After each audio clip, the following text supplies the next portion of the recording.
Maltco Lotteries ippreżentaw kontribuzzjoni ta' 50,000 euro lill-Gvern.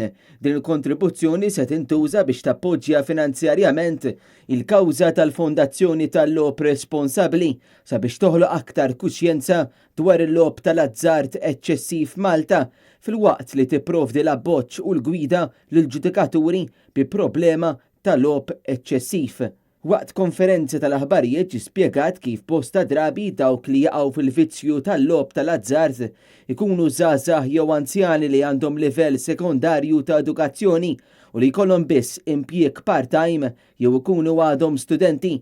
Ħafna drabi kważi 3% ta' dawk li jilagħbu jispiċċaw f'dan il-vizzju. Il-kap eżekuttiv tal-Maltco Vasilio Kaskietakis stqal li matul l-operazzjonijiet ta' kuljum il-kumpanija tadotta l-prinċipju tal-logħob responsabbli għal ġid tal-ġukaturi. Sean Zammit, il-manager tal-Fondazzjoni tal-Logħob Responsabbli ħeġġeġ biex dawk li jkunu ridu l-għajnuna jistgħu jagħmlu dan billi jċemplu 1777. Dan l-istess call center issa beda jopera fuq bażi ta' 24 siegħa flimkien ukoll ma' sit elettroniku u anki fuq iċ-chat line.